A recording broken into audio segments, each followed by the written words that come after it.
You don't remember when the cold first started to feel personal, but tonight it feels like it's studying you. Wind claws at your parka, slicing through the seams as if it knows exactly where your skin begins. The Arctic horizon is a blank white wall, featureless, endless, silent, except for the deep, distant groan of shifting ice. You shouldn't be here alone! You know that. You knew that 2 hours ago when the sun collapsed behind the ridge and the temperature dropped like a dying breath. Yet here you are, standing in the middle of a frozen nowhere, staring at a trail of paw prints that should not exist. Your flashlight trembles in your hand, not because of fear, not yet, but because the metal has turned to ice, grafting itself to your gloves. The beam stutters across the snow, catching the faint depressions ahead. 4 small ovals, perfect spacing, tail sweep marks barely visible under drifting snow. A dog, a lone dog out here. Impossible. No villages for hundreds of miles, no expedition scheduled this season, and no animal survive long in this region, not without help. But the tracks are fresh, almost warm, looking against the moonlit surface. You kneel, letting your gloved fingers hover above the prints. The edges are crisp, untouched by wind, made minutes ago. A low sound rolls across the plain, half wind, half something else, something alive. You rise slowly, ice cracking beneath your knees. There, a silhouette, far ahead, standing so still it could be carved from the night itself. A dog-shaped shadow outlined against the swirling snow. Upright, alert, watching you. Your pulse stumbles. For a moment, the world feels too quiet, like everything around you has paused to see what you will do next. You've followed animals before, in deserts, jungles, mountains. 3 tours taught you more than you ever wanted to know about tracking, about survival, about what creatures do when they're hurt or afraid. But this is different. This dog is not moving away, it's waiting. The wind shifts, snow grit pelts your face. When you blink, the shake disappears behind the curtain of white, and the silence snaps back like a closing jaw. You should turn around. Head back to the rover, make camp, wait until morning. That would be the sensible thing. But the sensible thing hasn't mattered since the day you signed your discharge papers and walked into a life so empty it echoed. So you push forward.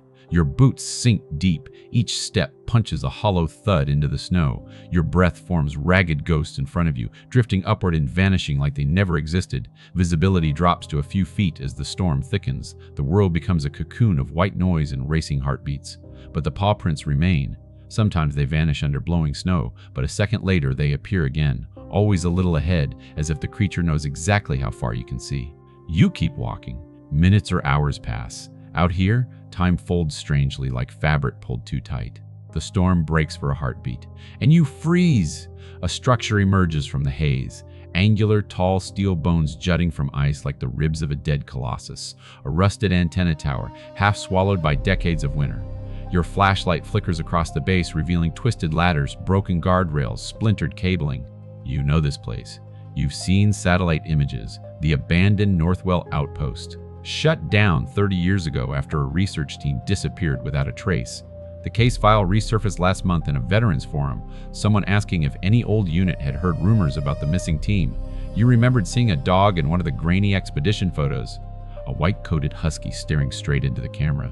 Strange what memory chooses to keep. Your gaze lowers, more paw prints, leading straight toward the tower's base. And then, they stop. You crouch, sweep your glove across the snow. The trail ends here. Abrupt, clean, as if the dog simply evaporated. A cold prickle crawls up your spine. You rise, breath hitching against the pain blooming in your ribs from the wind's unrelenting assault. The antenna tower looms above you, black steel trembling under gusts, groaning like a creature waking from a long sleep. Then, behind you, a noise, soft, deliberate, a faint scrape. You turn sharply, flashlight carving a bright arc through the storm. Nothing, just swirling snow. But something is wrong. The wind has stopped, not slowed, stopped. The Arctic never stops. Not for anyone. Your lungs stall as you scan the white void, waiting for the sound again. Instead, you hear breathing. Not yours. Close. Very close. You rotate slowly, every muscle tightening. The flashlight beam stutters once, twice, and lands on eyes. 2 pale blue, ice-bright eyes floating just above the snow, watching you from behind a torn piece of metal debris. Calm, unblinking, almost intelligent. Your hand loosens on the flashlight without meaning to, because you know that face. Not personally, not exactly, but from the photo in that 30-year-old case file. The same eyes, the same shape, but that dog should be long dead. You whisper into the frozen air, voice cracking like thin ice. "Oh, how are you here?" The dog steps forward. Light reveals a coat thick with frost, tail low, ears pricked. Not aggressive, not afraid. Its breath curls in soft clouds, rising, then dissolving like smoke. It walks closer, then stops a few feet away. You can feel it studying you, your scent, your posture, your intent, like a soldier reading a battlefield. Your throat tightens. A dog like this doesn't survive 30 Arctic winters. A dog trained for research expeditions doesn't just appear in the middle of a storm. A dog with the exact same markings as one photographed decades ago shouldn't be standing in front of you. Unless it isn't the same dog, but a descendant, trained by someone who never left this place, a survivor. Your heartbeat thunders in your ears. The dog turns sharply, gaze locking onto something behind the tower. It lets out a low, urgent sound, not quite a bark, more like a warning. Then it bolts, not away from you, but deeper into the ruins. You hesitate for one fractured second, then you chase after it. Snow blasts your face as you round the tower's base, nearly slipping on a patch of ice glazed with wind-polished smoothness. Your flashlight beam jerks wildly as you run, revealing torn insulation, abandoned cables, shattered crates half buried. The dog darts between broken paneling and disappears inside a dark opening, an entrance carved into the ice itself. You slow, chest heaving. The opening yawns like a throat. Black, bottomless, a single paw print stands on the threshold. Fresh. You shine the light into the passage. A rush of cold air escapes, too cold for nature, too sharp, too purposeful, like something inside is exhaling after holding its breath for a very long time. Your instincts scream to stop, but another instinct, the one that kept you alive through years of war, whispers that you're already past the point of turning back. You take a step into the darkness, then another. Your boot slips slightly on a layer of frost-covered metal. A corridor, not natural ice, not rock, but steel, a buried structure beneath the tower. Your breath fogs the air in front of you as your flashlight reveals peeling paint on the walls, rust eating through bolts, half-frozen pipes dripping slow beads of water that instantly crystallize on the floor. Something shifts deeper inside. A faint shuffle, a tag clinking. You raise the flashlight. The beam catches movement, the dog's tail disappearing around a corner, and beside it, a shadow moving out of sync with the dog's steps. Larger, too large. Your fingers twitch toward your belt, instinctively reaching for a weapon you stopped carrying years ago. Your pulse hammers. You move forward. The corridor swallows you, closing around you with a suffocating silence. Far behind, the storm howls again, finally remembering itself. And as the sound fades into distance, you realize something terrifying. The dog didn't lead you into the storm. It led you out of it, straight into something worse. The corridor seems to inhale as you step deeper inside, drawing you forward with a cold that doesn't belong to weather. Out in the open tundra, the cold cuts, bites, stings. But in here, it presses, heavy, intelligent, deliberate, as if it knows you're here. Your flashlight flickers, beam trembling across frost-seared metal. Condensation drips from pipes overhead, each drop freezing before it hits the ground. The air tastes stale, metallic, edged with something sour like old batteries and forgotten breath. You follow the paw prints. They appear in patches of powdery snow that drifted in through cracks in the entrance, small ovals softening as they lead deeper into the dark. Occasionally you see streaks, as if the dog brushed against the wall. Sometimes the tracks vanish for a few feet, swallowed by the steel floor, but then your light catches the next set, leading you onward with unnerving purpose. Your breath feels loud. You don't like that. You learn to fear your own breathing back in places you'd rather not remember, where every exhale risked giving away your position. Funny how easily instincts return even decades later.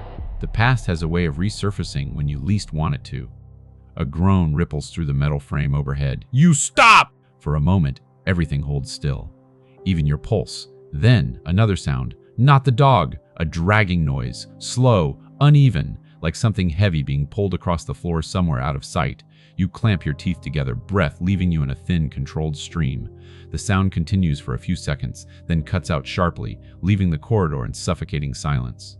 Your flashlight's halo floats in suspended dust. You step forward, not because you want to, because turning back feels worse. You round the corner where the dog vanished. Your light reveals a narrow junction, 3 branching hallways, each marked by rust-eaten signs you can barely read. Com, something, GEN.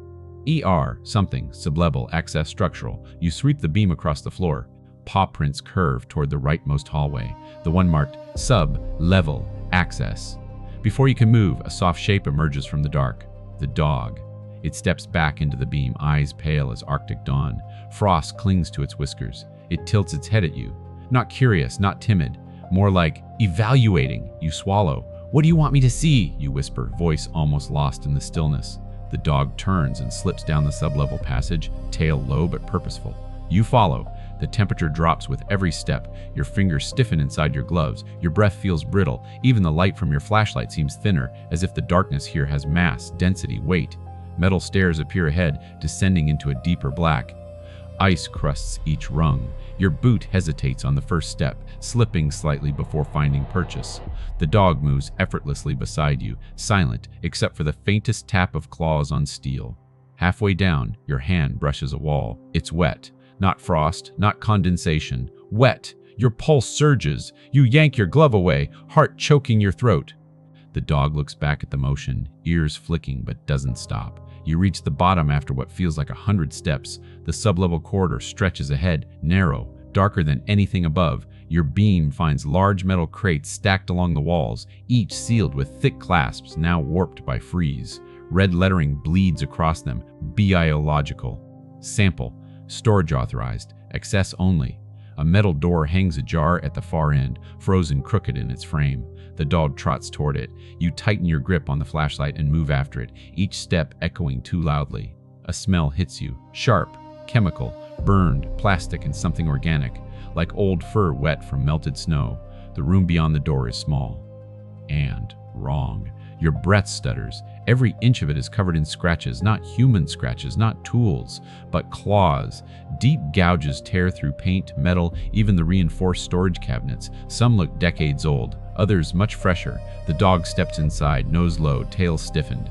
You follow, pulse slamming through your veins. Your light dances across overturned chairs, shattered glass, scorched tiles that suggest someone tried to burn something away. Then it finds something else. A wall of photographs. Dozens! Maybe hundreds, pinned haphazardly with rusted nails. Some faded so badly they look like ghosts trapped under plastic.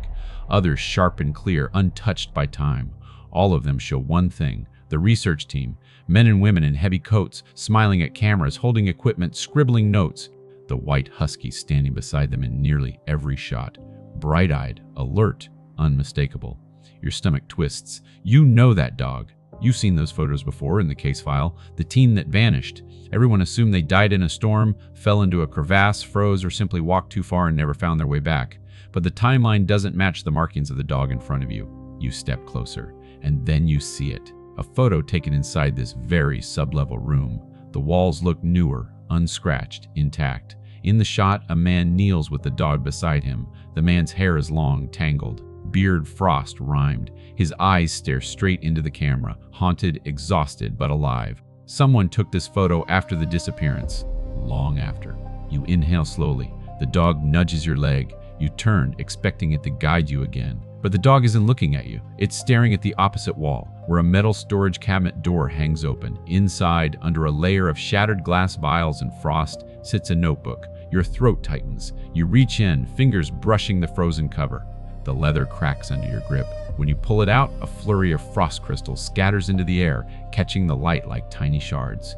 It's labeled with a name, D. Kessler. Your breath stumbles. Dr. Daniel Kessler, the lead researcher, declared dead 30 years ago. The dog shifts beside you, tail brushing your leg. Your gloved thumb wipes frost from the first page. A date appears. Not from 30 years ago. From 8 months ago. Your vision darkens at the edges. A deep creak rolls through the sublevel. The dog stiffens, ears up, muscles taut. Something is moving. Not in this room, somewhere deeper, something big. Your flashlight wavers. You flip the notebook open with trembling fingers, scanning the first word scribbled in a desperate hand. If anyone finds this, I'm not alone down here. And it's learning. Your blood turns to ice. The dog whines, softly urgent. You hear the dragging sound again. Closer. You snap the notebook shut, heart screaming inside your chest. The dog backs toward the hallway. You follow its retreating form, pulse roaring louder than the storm above. Before stepping out, you look back once more at the scratched walls, the photos, the open cabinet, the notebook. 8 months. He was alive 8 months ago. But something else still is. The metal groans again. This time, unmistakably, footsteps. Heavy, measured, too slow, too deliberate. You turn and run.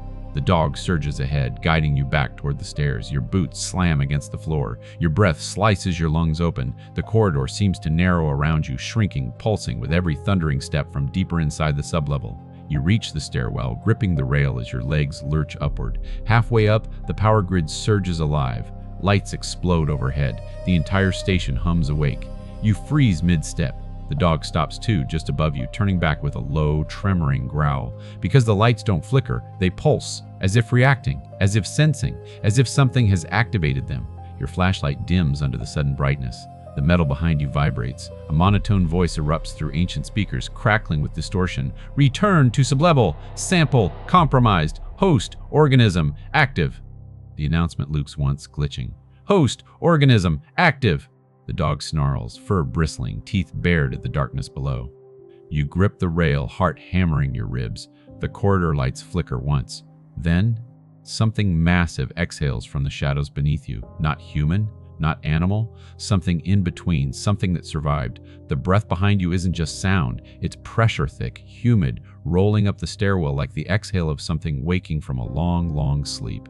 You don't dare look back. The dog growls again, a low vibration traveling through the metal steps. Its fur stands up in a rigid halo, tail stiff, gaze locked downward as if urging you to move. Now! Your legs obey before your mind catches up. You surge upward, boots slipping on frost-slick steel. Your fingers clamp the railing so tightly your joints ache. The dog springs ahead, claws scraping, body low and fast as it reaches the landing and disappears into the upper corridor. Halfway up the final flight, the voice blares again through the ancient speakers. Return to sublevel! Return to sublevel! Return to...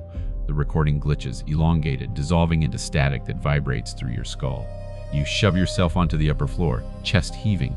The hallway here is dim, lit by sputtering overhead fixtures struggling for life. Their flicker stretches shadows into long, trembling shapes. The dog is waiting. He stands at the far end of the corridor, looking back at you, not with fear, not with urgency, but with something strangely patient. Like he's been through this before, many times.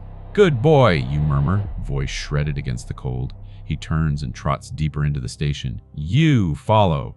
The corridor bends sharply left, then widens into what must have once been the facility's main hub. Old consoles line the walls, their screens coated in dust and frost. Maps of the Arctic Circle hang tilted and half-torn. A long-dead vending machine stands like a gravestone in the corner, its glass shattered inward. The dog weaves between debris, head low, sniffing. You sweep your flashlight over the space, but the built-in lights are growing stronger, too strong. They pulse faintly, like a heartbeat synchronized to some internal rhythm. The metal beneath your boots vibrates. Not constantly, intermittently, like something large moving beneath the floor, pacing, circling.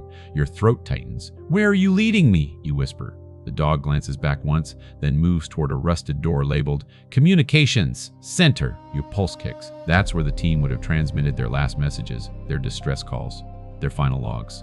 If anything survived the collapse of the outpost, it would be in there. You reach the door. Ice seals its edges, but a shove with your shoulder cracks it open. The dog slips inside first, tail brushing your leg as he passes. Inside, the temperature drops even more. Your breath becomes fog the moment it leaves your lips, hanging in almost solid sheets. You sweep the flashlight across the room and freeze. The place looks untouched. Not untouched by time. No, the rust, frost, and decay are everywhere, untouched by the storm. The walls are clean, unscarred, unlike the chaos downstairs. No claw marks, no signs of struggle, no overturned furniture. Everything here feels preserved. A wrongness prickles against your skin. The dog pads toward a central console, sniffing at a panel of dials and buttons rimed in frost. You approach slowly, the smell of burned circuitry tickling your nose. A shattered window looks out toward the frozen landscape. Snowdrifts dance outside, lit by the faint glow of the still active tower beacon. You run a gloved hand over the console! Static crackles. You jerk back, pulse spiking. A light blinks on the panel. One single green LED, faint but steady. You lean closer. The label reads, Auto, log, retention, active. Your breath catches. 30 years abandoned and something is still recording. Your fingers brush the activation switch. Frost flakes off and scatters across the floor. You hesitate, then press it. The screen behind the panel stutters, flares, then stabilizes into a dim, green-tinted interface. A list of files appears. Dozens, each with a date. You scroll through, heart climbing into your throat. 1995, 1996, 1996, 1999, 2004, 2010. Then your breath stops. A log from 7 months ago. The dog sits beside you, looking up as if waiting for what comes next. Your thumb trembles over the playback button. You press it. The speaker crackles. Then a voice emerges, thin and shaking. "If anyone hears this, my name is Daniel Kessler. I've been trapped here I've lost count." Your jaw clenches so hard it hurts. The voice continues, each word strained. "Food ran out years ago. I shouldn't be alive. But the organism, it changes things." The lights overhead flicker. You swallow hard. It mimics, learns, copies, not perfectly, but enough to confuse, enough to survive. It took the others, one by one. Your blood runs cold. I trained the dog to recognize it, to avoid it. It learned faster than any human, probably why it kept him alive, why it keeps me alive for now. Your breath stumbles. Him. The dog beside you shifts, ears flicking at the mention. The voice grows more desperate. "If you've made it this far, turn back. Do not follow the dog. If he brings you deeper, it means he has chosen you." The recording cuts abruptly, replaced by a burst of static. Your heartbeat slams against your chest so hard it hurts. You stare at the dog. He stares back. Not wagging, not panting, not afraid, waiting, choosing. You step back, hands going cold even through your gloves. The dog rises slowly, deliberately, and pads toward a sealed door on the far end of the room. Frost coats the hinges. A heavy wheel lock sits in the center. He sits in front of it, just sits, watching you. Your voice barely escapes your throat. "You want me to open it." A soft whine, but not a frightened one, a beckoning one. You glance back at the console. Kessler's words swirl in your head. "Do not follow the dog. If he brings you deeper, it means he has chosen you." You look at the door again. No claw marks on this one. No signs of violence. It's sealed so tight it might as well be a time capsule. You approach slowly, each step heavier. The dog's eyes follow you, not wide or pleading, focused, intent. You grip the wheel lock, ice cracks under your touch. The metal shudders. It takes all your strength to force it to turn. Muscles strain. A deep metallic groan fills the room, vibrating through the floor. Finally, the wheel spins free. You pull. The door opens with a long, screaming scrape. Cold air floods out, colder than anything you felt outside. You inhale sharply, chest tightening. "Inside!" A dark stairwell descends into total blackness. Not a sublevel like the one you escaped. Something deeper, older, hidden even from the original team. The dog steps to the edge, looks back at you, then begins descending. You stand frozen at the threshold. Every instinct, every soldier's lesson, every survival reflex screams at you to run the other direction. But something else whispers beneath that panic. You came here for answers.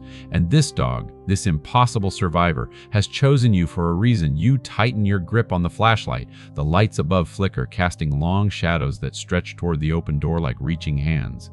You step forward and descend into the unseen depths where the missing team vanished, where Kessler survived longer than anyone should, where something ancient still moves in the dark. The stairwell breathes. That's the first thing you notice as you descend. An exhale of cold air pulsing upward in slow, rhythmic intervals, as if the station itself is alive with some slumbering heartbeat.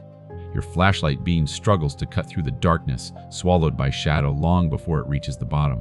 The dog moves ahead of you, paws silent on metal steps that groan under your weight. He glances back occasionally, not to check if you're following, but to confirm you haven't stopped. His eyes glow faint blue in the wavering light, reflecting something ancient and knowing. You tighten your grip on the railing. Frost slicks the metal, seeping cold into your bones. Every step echoes up the shaft, hollow and sharp. Halfway down, the lights above you die. Not flicker, not dim, die. Your flashlight becomes the only shred of color in a world of absolute black. You whisper to yourself, keep moving, though the words feel too thin to stand on. The dog pauses on the landing below, waiting. You reach him, breath shallow, fingers numb. The stairwell opens into a long hallway carved into the rock itself. No metal panels, no tiles, no signs, just stone, smooth, polished, like something older than the station, older than humans, older than anything that should exist out here. Your beam glides over faint markings etched into the walls. Symbols, lines, curves, patterns that feel alive. You touch one, the stone burns cold. The dog emits a low sound, half warning, half urgency, then pads onward, tail rigid. You follow, each step pressing you deeper into a place that feels like it has been waiting. The corridor widens until the walls vanish into darkness. Your light reveals a cavernous chamber far bigger than anything the outpost schematics ever hinted at. Cables snake along the ceiling, trailing down like metallic vines. Some are severed. Others pulse faintly with dim, reddish light, throbbing in a slow, unsettling rhythm. A platform stands in the center of the cavern, raised, circular. Encircled by metal rails, the dog walks directly toward it. Your boots crunch across the thin layer of frost as you follow him onto the platform. The steel beneath your feet feels too warm. Not melting, warm living, warm. Your flashlight finds something resting on the central console, a handheld data recorder, frozen, cracked, but intact. You brush off the frost, breath fogging the plastic. A name is etched on the back, Kessler. Your pulse stutters. You press the playback button. Static. Crackle. Then his voice. Day unknown. Time unknown. The organism has fully adapted. You grip the recorder tighter. It mimics us. Not perfectly, but enough to pass in the dark. Enough to deceive a tired mind. The cavern groans, stone shifting under your boots. The dog tenses, ears straight, tail lifting just an inch. Kessler's voice drops to a whisper. It doesn't hunt by sight. It hunts by memory. Your memory. A chill slices your spine. The dog! He's the only one who knows the difference anymore. He smells the truth. Your gaze drifts to the dog. He watches you, unblinking. If he brings you here, it means he's close. Static swallows the rest. You lower the recorder slowly. Close to what? You whisper. The air shifts. Your breath catches, not from cold, but from the weight of being watched. Not by the dog, not by something distant, something behind you. You turn. Your flashlight beam trembles across the cavern walls and lands on a man, standing at the far end of the chamber, tall, thin, wrapped in a weather-beaten parka, head bowed, face obscured by shadow. Your blood slams to your feet. He stands perfectly still, as if carved from the dark. Your heart thunders. You can feel it pounding in your wrists, your neck, your tongue. Hello? Your voice cracks like brittle ice. He doesn't respond. The dog steps in front of you, hackles rising, lips curling back. A deep growl rumbles from his chest, vibrating through the platform.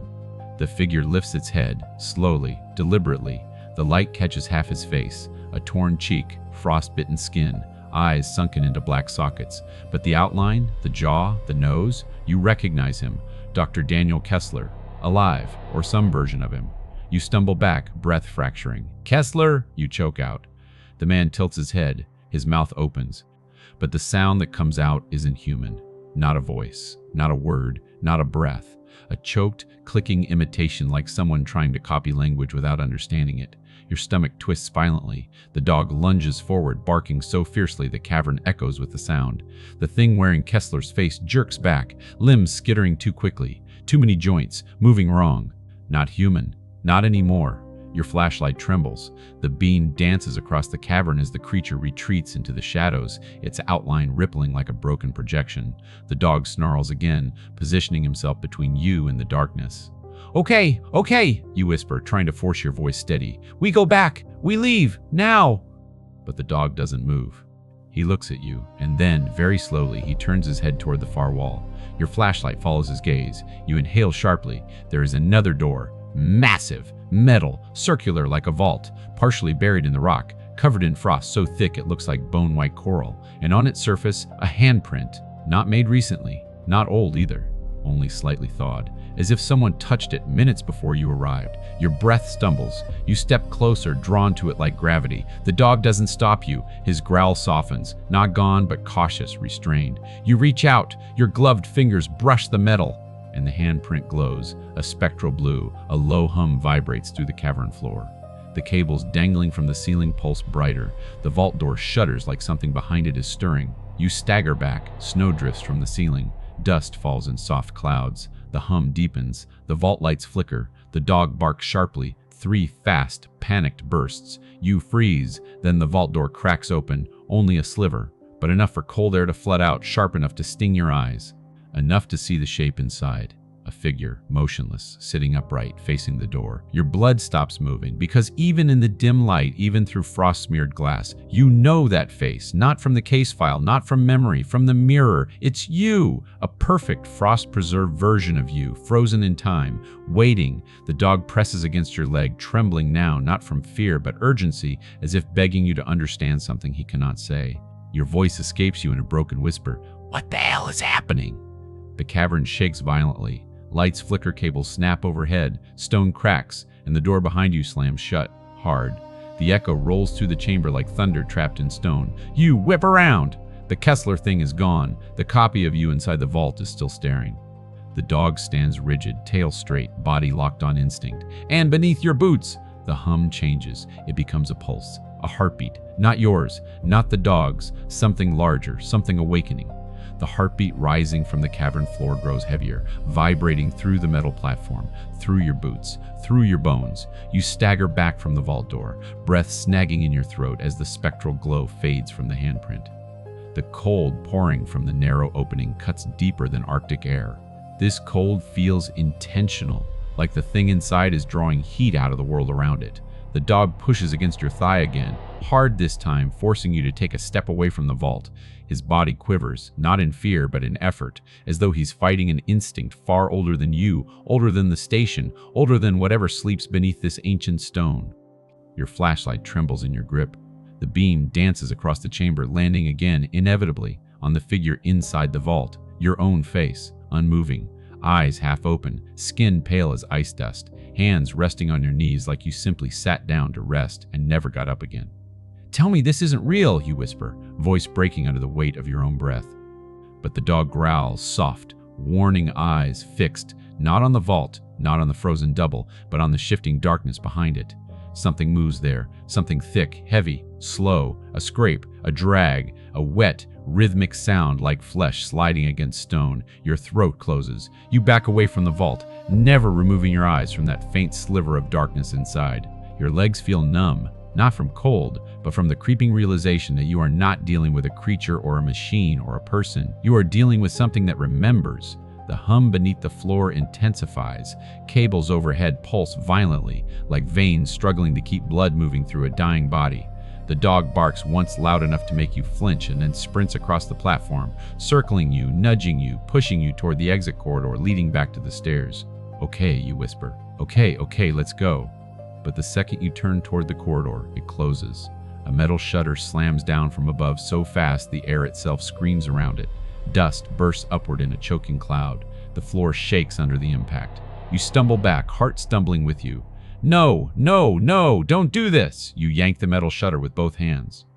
It doesn't move, not an inch. The dog backs away, tail low, head down, an instinctive acknowledgement that something bigger than both of you has taken control of your escape.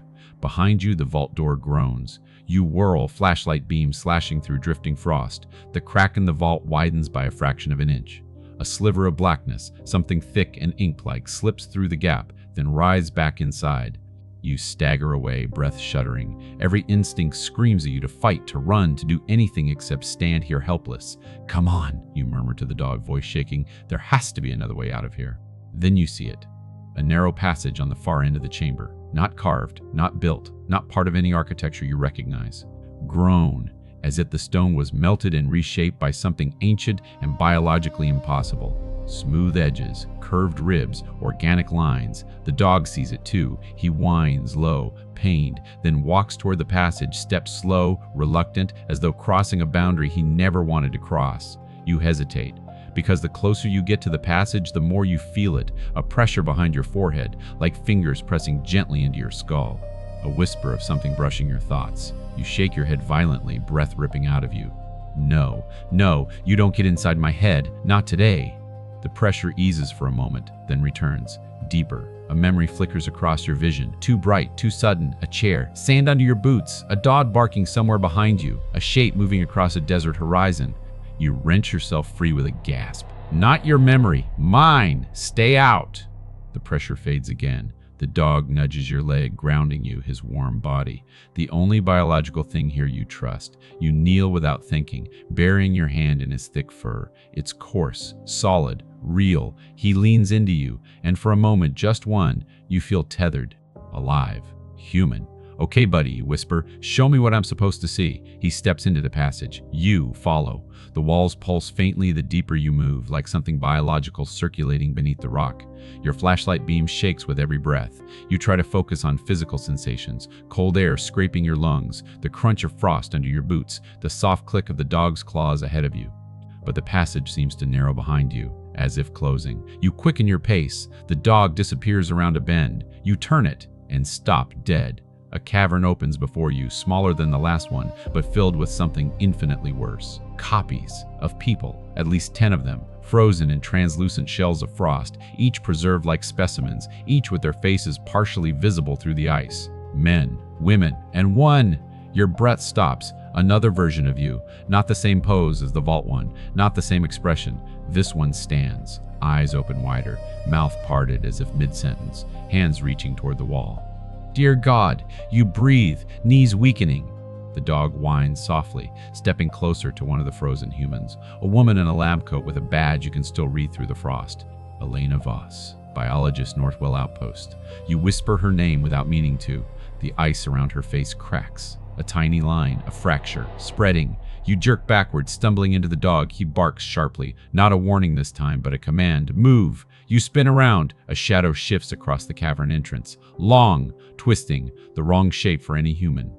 The wrong movement. Your flashlight beam snaps up just in time to catch. A limb, an arm, a tendril? No, a memory of one. As if the thing is copying something it half remembers. You grab the dog by the collar. He doesn't fight you, and you back toward the far side of the cavern. The shadow stretches toward you, gliding across stone like spilled ink. Your voice breaks out of you. Where do we go? Where? The dog yanks free and runs straight toward a narrow fissure in the wall you didn't see before. He slips through it effortlessly. You don't think, you follow. The fissure rips your parka. Ice bites your skin. Stone scrapes your ribs. You force your body sideways, dragging yourself through inch by inch until you fall out the other side, hard, onto metal, real metal, a corridor, a sealed section of the outpost, untouched, preserved. You roll onto your back, breath burning your throat. The dog stands over you, barking furiously toward the crack you just came through. The shadow reaches the fissure, presses against it, seethes, but cannot pass. Too tight, too rigid, too human. You scramble to your feet, leaning against the wall for the first time since entering the depths. You breathe, not well, not steadily, but enough to know you're alive. Then you see something at the end of the corridor, a door, not rusted, not frozen, not damaged, and on it, a nameplate. Commander's office, J. Ryland. Your heart stops. You know that name. Everyone in your old unit did. Commander Jonathan Ryland, declared missing 30 years ago. Your superior officer, your mentor, the man whose death nearly broke you. And the dog that saved your life on your last deployment. Ryland's dog, also named Ghost. You swallow hard. Ghost, you whisper, kneeling as the realization hits you like a fist. The dog looks at you, eyes soft, tail lowering. You're not sure if he understands his name or if he's reminding you that you survived because of him once before. But you know one thing now. He didn't lead you here by accident. He brought you to Ryland, or what's left of him. The name on the plate refuses to stay still. You blink once, twice, but the letters don't change. Commander's office, J. Ryland. Your fingertips hover inches from the metal, not quite touching. You half expect the name to smear, to melt, to rearrange into something else, a trick of the light, a hallucination born of cold and fear and memories that should have stayed buried. But the name holds. You whisper it aloud, and the corridor seems to contract around you. Ryland. Ghost shifts beside you, nails ticking softly against the floor. He presses his shoulder into your leg like an anchor, keeping you from drifting backward into the sheer drop of panic. You draw a slow breath, lungs protesting the icy air. Okay, you murmur. If you brought me here, we're going in. Your gloved hand closes around the handle. It's warm. Not room temperature warm, skin warm, as if someone just let go of it. Your stomach turns over. You twist, the latch clicks with quiet finality. The door swings inward on silent hinges. No groan, no squeal, too smooth. You step into a room trapped in time. The first thing you notice is the smell. Not the metallic tang of frozen metal, not the damp rot of old pipes, not the dusty sting of abandoned space. This room smells faintly of coffee and leather and cigarette smoke that never quite left the walls. Your throat tightens around the ghost of it. Your flashlight sweeps across a desk buried under maps, logbooks, a tarnished compass. A military jacket hangs neatly on a wall hook, its fabric stiff with age, but unripped, unrotted. A steel mug sits beside a stack of papers, a ring of permanent stain marking where it always rested. This is wrong. Nothing down here should be this well preserved. Ghost pads into the room, nose twitching. He moves like he's been here before, circling once, twice, then trotting to the far corner where a cot is bolted to the floor. He sniffs the thin mattress, then sits down beside it, tail curling around his paws. You follow his gaze. Something rests on the cot, folded with soldierly precision. A blanket, and on top of it, a photograph. You move closer on legs that don't feel entirely solid. Your flashlight lands on the picture. You and Ryland, standing side by side in desert camo, sun blazing overhead. Ghost, a younger dog at your feet, Ryland's arms slung over your shoulder, his grin tugging lines across his face. Your own mouth caught between grim focus and reluctant amusement. You remember that day, except you don't. You should remember. Every detail of that tour burned itself into you. But this photo, this exact pose, this moment, it lies just beyond reach, like a word you almost recall. Your fingers brush the image. The paper is cold enough to sting. A whisper slithers through your head, quiet as frost forming on glass. You were here before. You jerk your hand back, pulse crashing against your ribs. No. Your voice comes out too loud, too sharp in the small room. Ghost's ears flatten at the tone. He leans into the cot, pressing his muzzle briefly against the folded blanket. The gesture is tender, almost reverent. Your throat goes dry. Is this where he slept? You ask, though you're not expecting an answer. Ghost shifts his gaze to you, then to the desk. You follow. A notebook lies open there, not the thick official logbooks, but a small, battered journal. The writing on the visible page is a mix of sharp lines and shaky scrawl, as if the hand that wrote it grew weaker over time. You lean down, being narrowing to focus on the ink. The first thing you see is your own name. Not your rank, not your last name. Your first name, scrawled 3 times, each more pressed into the page than the last. You swallow, tongue numb. Beneath your name, the words continue. He didn't die there. They said he did, but the organism remembered him. It brought him back here. Your chest tightens in a slow, crushing vice. You read on, the letters swimming slightly in your vision. It uses memory as blueprint. It takes what we know of a person and rebuilds them, or tries to. The more people remember you, the clearer the copy. A hairline tremor runs through your hands. You grip the edge of the desk to steady yourself. Ghost found him once already. Didn't trust him. Neither did I. Too perfect at first. Then the seams showed. A blot of ink interrupts the text, as if the pen was pressed down hard in frustration. If you're reading this, you might be the next version. I won't know. You won't either. That's the worst part. Your heart feels like it's folding in on itself. The room tilts slightly. You take a step back, hand flying to your chest as if checking your own solidity. Your ribs, your heartbeat, your breath rasping in the air. What are you saying, Ryland? You whisper. The walls don't answer, but the station does. A low, resonant thrum rises through the floor, like a ship's engine revving up in the deep. The lights flicker. When you look back at the page, the last line waits for you like a trap. If Ghost stays with you, you might be real. If he leaves, you're not. You stare at the sentence until the words blur. Ghost shifts beside the cot. Very slowly, he stands, walks towards you across the room. Your breath stutters, refusing to move past the knot, twisted up in your throat. He stops at your feet, looks up, holds your gaze. If there was ever a moment you wanted the universe to give you a clear sign, it's this one. You wait. A second. 2. Ghost presses his head gently against your leg. The relief that floods you hits so hard your knees almost buckle. Heat prickles behind your eyes. You reach down and cradle his face in your hand, fingers sinking into thick fur. Okay, you breathe. Okay, so I'm not just some copy, not like those things in the ice. A tiny voice inside you whispers, not yet. You shove it away. The hum in the floor grows louder. Ghost pulls free of your touch and moves to the opposite wall. He scratches once at a section of paneling. The metal answers with a hollow echo. You frown. Hidden door? You murmur, moving closer. No visible seam, no handle, just a flat section of wall beneath a framed map. Ghost scratches again, this time lower. You slide your fingers along the metal, pressing, pushing. Something gives. A subtle shift beneath your palm. You push harder. With a soft hiss, a narrow panel slides aside, revealing a small compartment lit by a flickering strip of pale light. Inside, a terminal. Old, but functional. Its screen glows faintly, already awake. Waiting. You lean in. Lines of text scroll slowly, stopping at a prompt. Northwell, outpost organism interface. User, J. Ryland status. Active. Your stomach drops. Another line appears, unprompted. Query, memory model. Subject, redacted. Below that, your initials. Your birth date. Your last known deployment. Your discharge. Everything. The terminal queries again. UP date model. Ye. In your hand twitches toward the keyboard. Ghost barks sharply. Once. The sound hits you like a slap. You snatch your fingers back, chest heaving. Right, you whisper. Right. Maybe we don't let it update whatever the hell it has on me. The screen flickers, as if offended. Then new text slowly types itself, each letter appearing with deliberate patience. YOU returned. Your spine locks. Another line appears. You always return. The room feels too small for the amount of fear now taking up space inside you.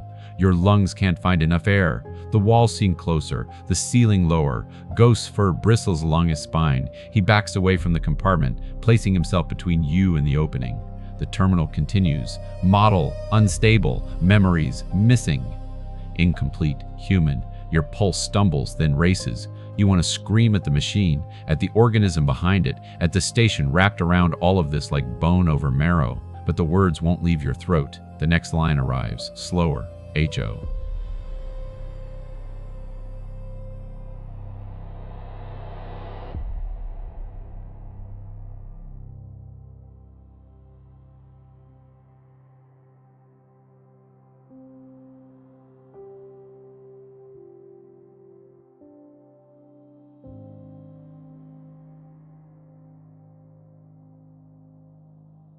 The hum beneath your feet swells into a roar. From somewhere outside, through walls, through corridors, through whatever twisted caverns lie beyond, you hear it.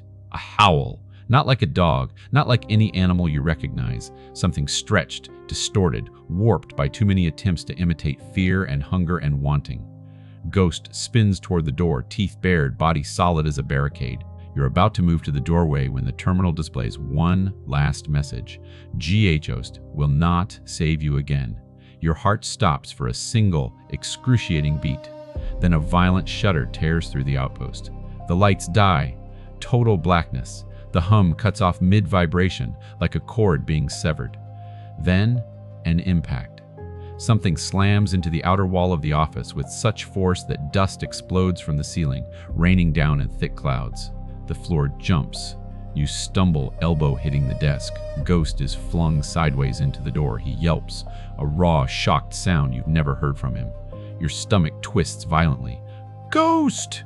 You throw yourself in his direction, hands finding his side in the darkness. He's breathing fast, too fast. His body shakes under your touch. The wall groans. Metal shrieks as something outside drags itself along the corridor. You can't see it, but you can feel it. Like static beneath your skin, like fingers in your thoughts, rifling through your memories for the ones that hurt the most. The desk rattles. The photo of you and Ryland slides off, shattering against the floor. You grab Ghost's collar, trying to pull him upright. He struggles to stand, manages halfway, then collapses again with a hitched pant.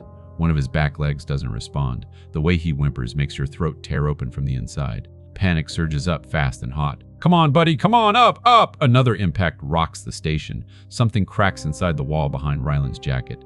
A long, jagged line runs across the ceiling. The air fills with the scent of dust and something else, wet, metallic, organic. You realize with a hollow thud of terror, the organism isn't just in the sublevel. It's everywhere, in the walls, in the cables, in the structure itself. The outpost was never just a building, it's a body, and you're inside it. Ghost struggles again. You hear his claws scrape uselessly against the floor. His head presses into your chest, teeth clenched against a pain you can't see. For the first time since you stepped onto the ice, despair hits with full force, heavy enough to knock the air from your lungs. You are deep underground, trapped in a living station that knows your memories better than you do, hunted by a thing that builds copies of people from the scraps of whoever remembers them. The only being who can tell if you're real is lying broken beside you. And somewhere out in the dark, the organism is coming.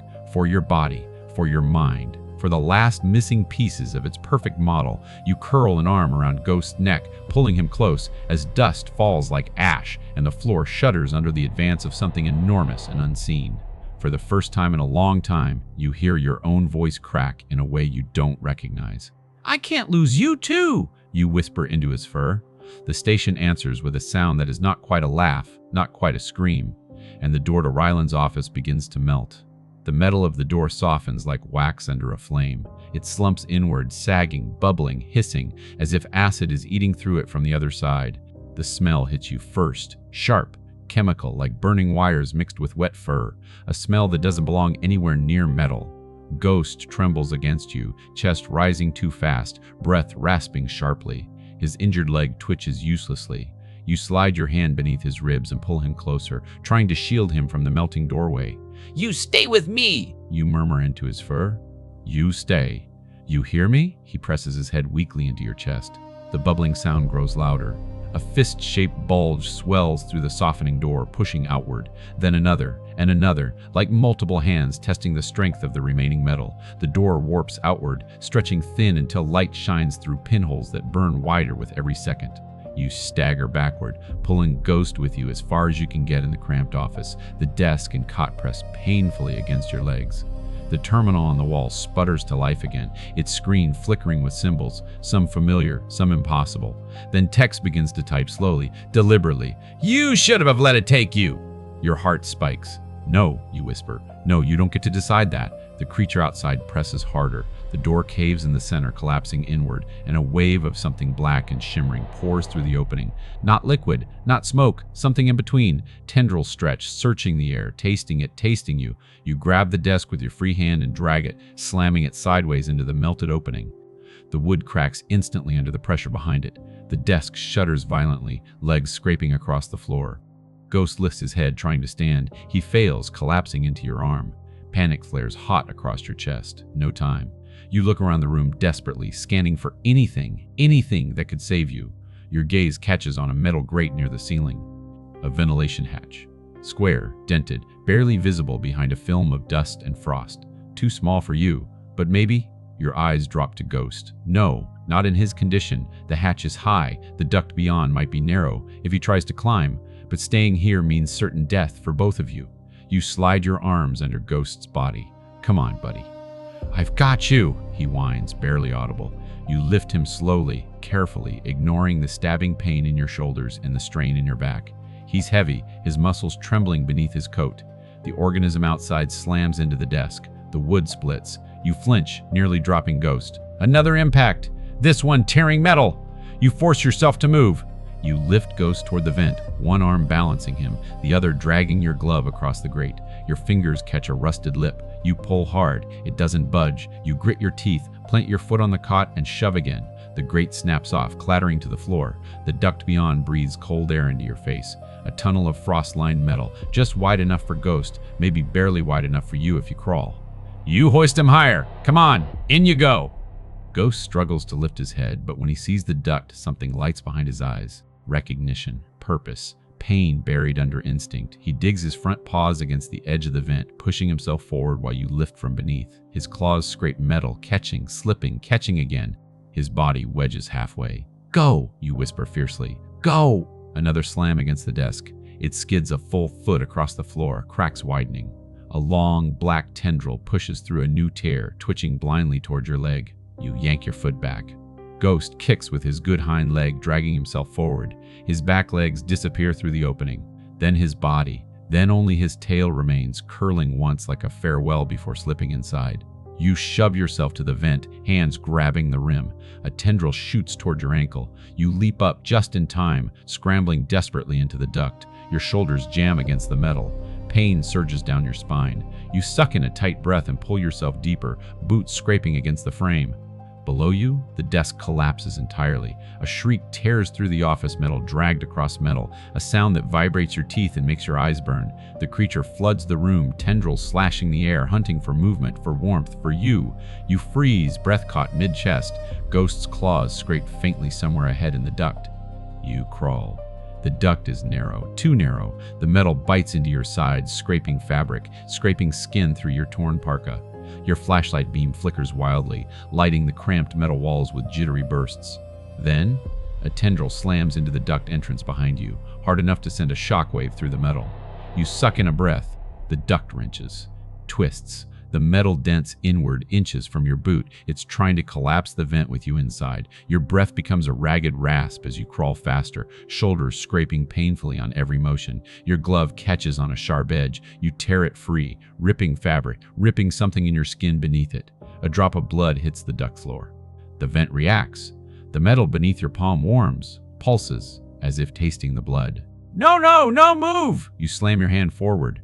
The duct cools again, but the creature has noticed. A heavy thump echoes behind you as something crawls onto the duct, moving fast, too fast for something so massive. Every impact sends vibrations rolling up your legs. You crawl faster, knees bruising, elbows burning. Ahead, Ghost's whining bounces in the narrow walls. "I'm coming," you rasp. "Keep moving, Ghost. Keep going." A light appears ahead, dim, flickering, not natural. A man-made bulb, an emergency light. You push through one last tight bend and tumble out of the duct into a cramped auxiliary room. Crates, old tools, frost-coated equipment, some kind of maintenance hub. Ghost lies on the floor, sides heaving, tongue lolling. You drop beside him. You made it. You breathe. Then the duct behind you dents inward. Once, twice, then splits open. You grab Ghost and stagger to your feet. A metal door stands across the room, a heavy reinforced door. You sprint for it, dragging Ghost, heart jack hammering through your ribs. The duct behind you tears open completely, metal peeling out like paper. A slick, black tendril spills into the room, slapping to the floor, tasting the air. You reach the door, slam your palm onto the release bar. It doesn't move. Locked. "No, please, come on," you shout, slamming your shoulder into it. Ghost barks sharply, weak but loud. The tendril freezes. It retracts, slowly, retreating into the duct. A low, rumbling growl echoes through the walls. Not Ghost's, deeper, resonant, vibrating through the bones of the outpost. And then, silence, total. You stand there panting, hands still pressed against the unyielding door, waiting for something else to lunge from the shadows. Nothing comes. Ghost drags himself toward the far corner of the room, settling against a wall. You kneel beside him. Your hands shake uncontrollably as you stroke his fur. "It's trying to separate us," you whisper. "It knows you're the only one who can tell what's real." Ghost shifts his head onto your knee, breath uneven. The emergency light above you flickers. A speaker crackles. Not the distorted announcement voice. Something older. A recording! A familiar voice. "Rylands, if you're hearing this, it means the organism has chosen you." Your eyes widen. Your breath stops.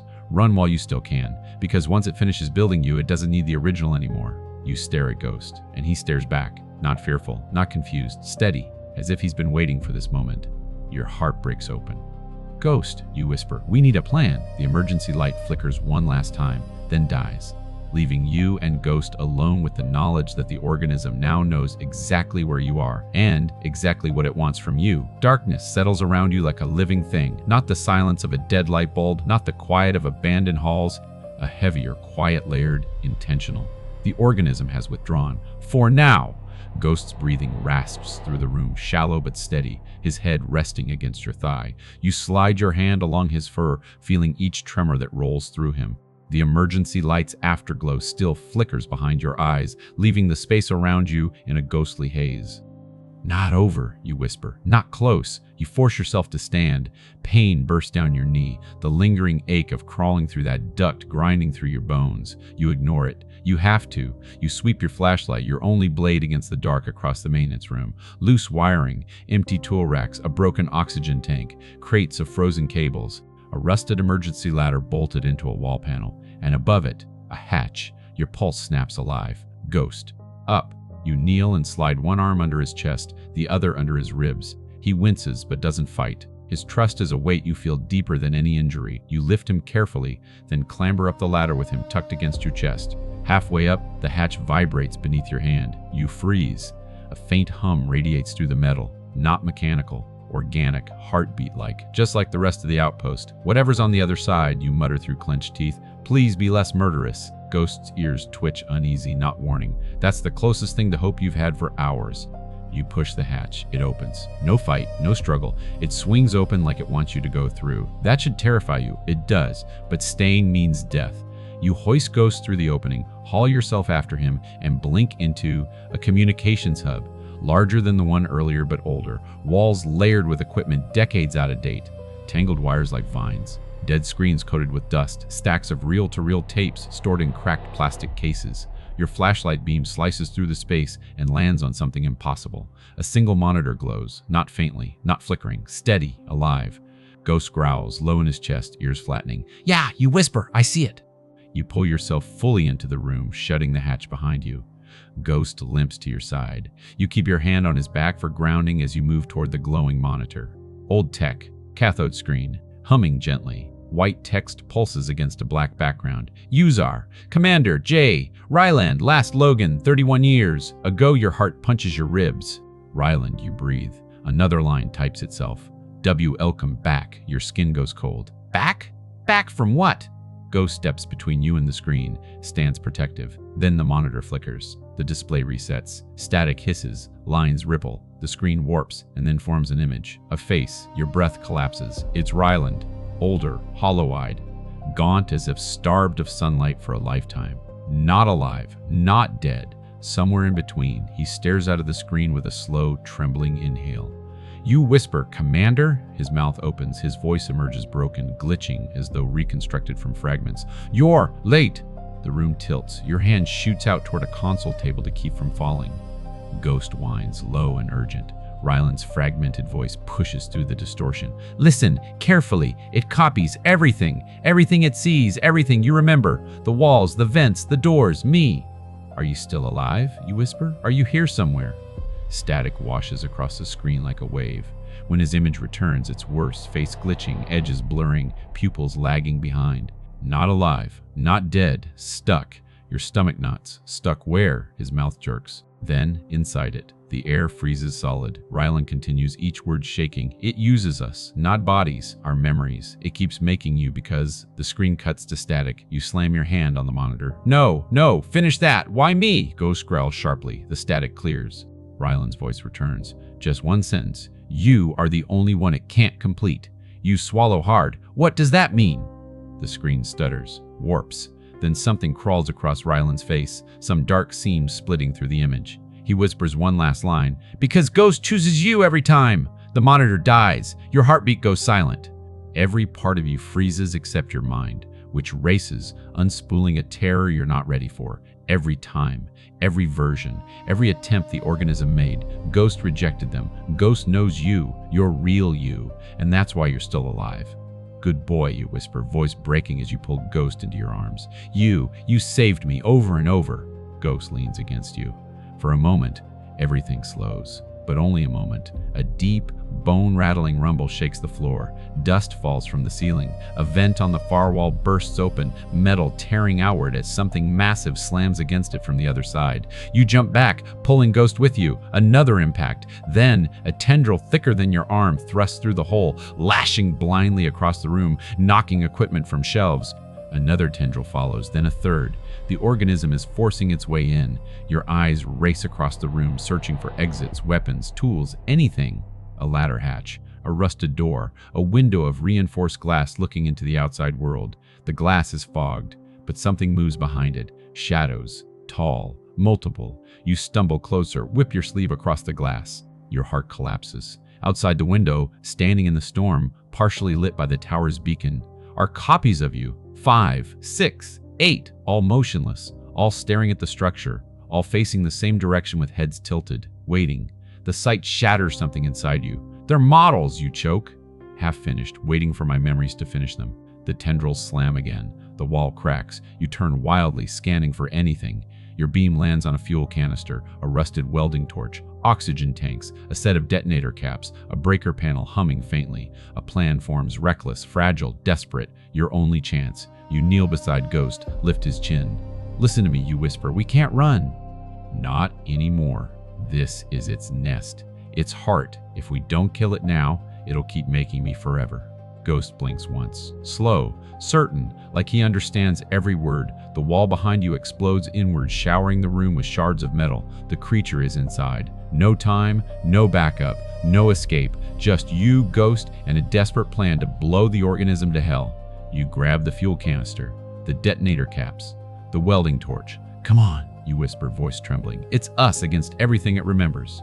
The tendrils rise like a storm behind you, and you run straight toward the heart of the monster. Fuel canister clutched in one hand, welding torch in the other, detonator caps jangling in your pocket.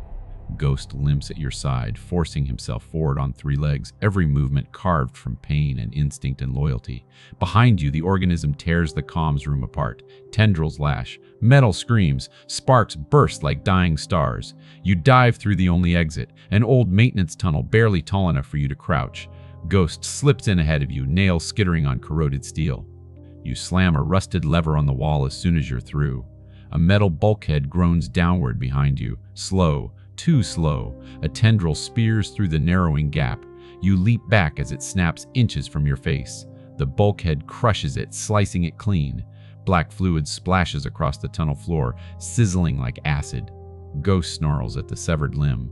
It still moves, still reaches. You stagger back and kick it into the shadows, breath shaking. The bulkhead locks with a thunderous slam. For now, you're safe. But you know what's coming. You hear it in the vibration crawling through the walls. The organism isn't retreating. It's reorganizing, learning, growing. It knows where you're going before you do. But you're not stopping. You turn to Ghost. His chest heaves with effort. His injured leg drags behind him, trembling. You kneel, cupping his face. "You still with me?" He presses his nose to your forehead, a gesture so gentle it nearly unravels you. "Good boy," you whisper, voice cracking. "One more fight." You rise and start down the maintenance tunnel. The tunnel slopes downward, deeper into the outpost's belly. This place wasn't on the schematics. You know because its construction is wrong. Too organic, too curved, too much like bone rather than steel. Your flashlight beam glides across walls coated in frost. Under the ice, cables pulse faintly slow, rhythmic light like blood under translucent skin.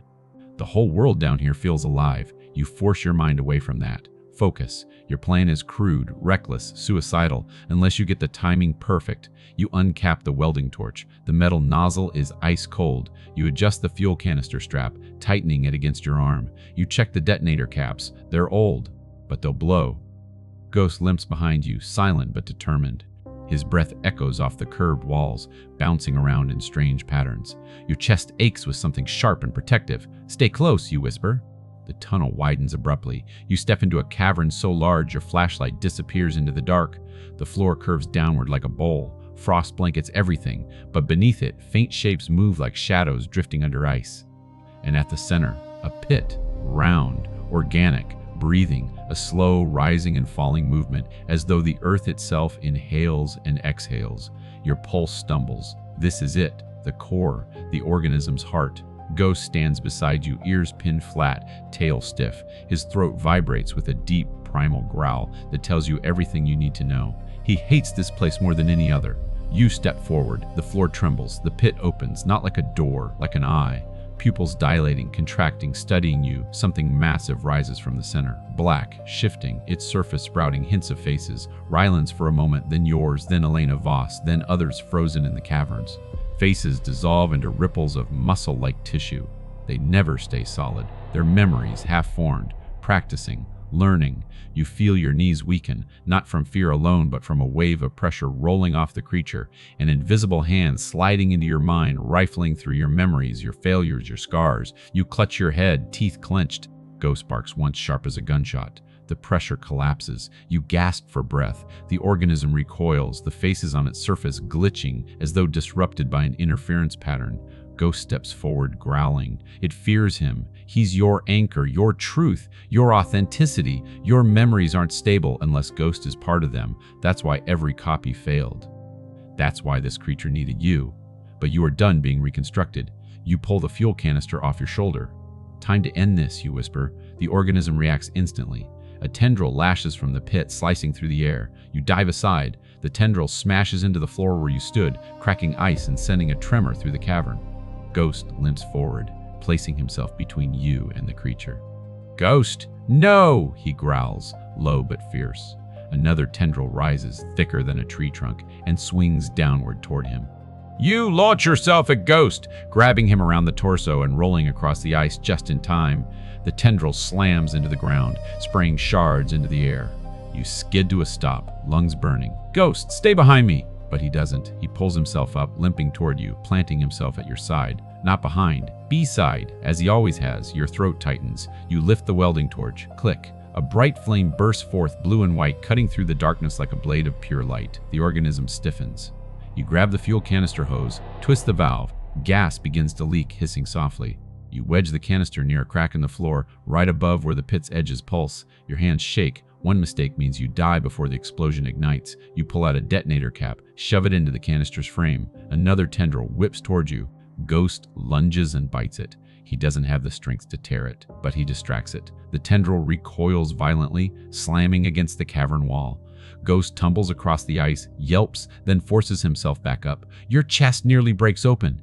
"It's okay," you whisper, throat raw. I've got it! I've got it! You turn back to the canister. The organism rises higher, towering above you, a mass of twisting tendrils and shifting faces and liquid flesh that feels wrong, just to behold.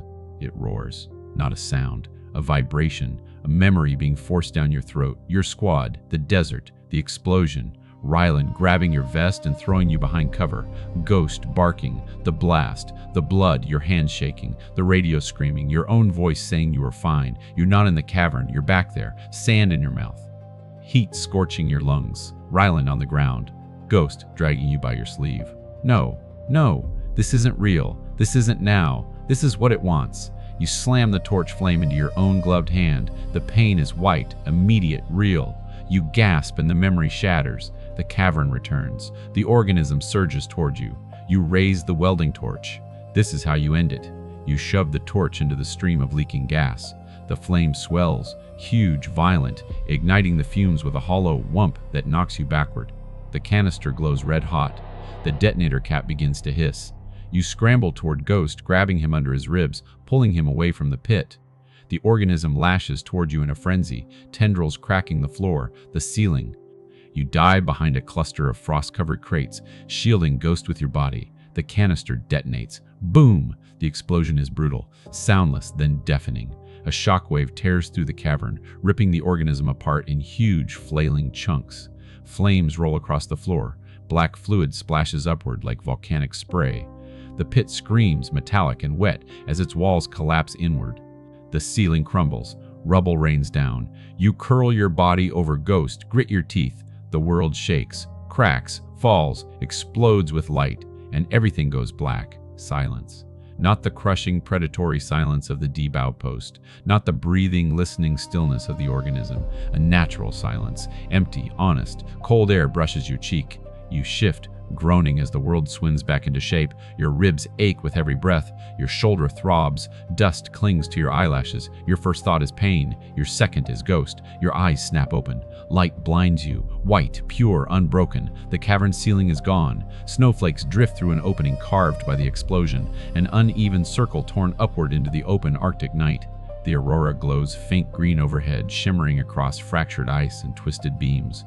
You're on your back. Your hands are wrapped around something warm. Your heart surges into your throat as you sit up too fast. Ghost! Ghost! Hey! He lies beneath you, chest rising slow but steady. His eyes blink open, tired, cloudy with strain, but alive. Relief floods you so intensely your vision blurs. You stubborn, perfect dog, you whisper, pressing your forehead to his. You're still here. He nuzzles your cheek weakly. The snow drifting around you is tinged with soot and flecks of dark fluid remnants of the organism. The walls of the cavern have collapsed inward, burying most of the structure. Steam rises from the pit where the creature's core used to breathe. The station, its halls, its shadows, its memories, is gone. You push yourself to your feet, groaning. Every joint protests, every bruise pulses. But you're alive. You made it out. Ghost stirs, trying to stand. Easy, you murmur, sliding an arm under his belly. He balances against you, leaning heavily, but he stays upright. His injured leg trembles. The wind whistles through the opening overhead, fresh air, crisp, carrying the scent of snow and nothing else. No metal, no rot, no organism. You limp forward with Ghost. Each step takes effort, but step by step, you climb the broken slope of rubble and ice until you reach the rim where stone meets snow. You haul yourself and Ghost out. And then, for the first time in what feels like days, you breathe without fear. The abandoned outpost tower looms in the distance, its frame twisted but miraculously still standing. Snow sweeps across the plains. The aurora glides overhead like a great silent river of green fire. You lower Ghost gently into the snow beside you. His eyes track the sky. A weak huff escapes him, a sound halfway between a sigh and a moan. You chuckle quiet, hoarse, raw from everything you've endured. Yeah, you say softly. It's beautiful, especially now that nothing's trying to eat us. You lower yourself beside him, letting your body rest against his warmth. The wind brushes past your face, carrying away the last traces of the underground heat. But something still tugs at your mind. A thread of uncertainty, fear, a whisper left behind. What if it copied you before you destroyed it? What if another version is out here? What if you're still not the original? Your breath shortens. Then Ghost nudges your chest with his nose.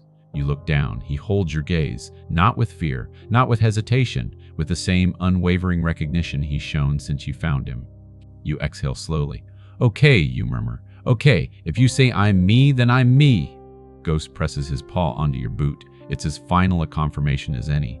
You sit together in the snow beneath the ruined sky, letting silence settle, not as a threat or a weight, but as something natural, something earned. You watch the tower light flicker in the distance, barely hanging on. You watch the aurora ripple like curtains in slow wind. And for the first time since you followed those impossible paw prints across the tundra, you let yourself think about the truth. Rylan never made it home. The team never made it home. The organism held them, copied them, consumed their memories, bent them into something grotesquely alive. But Ghost?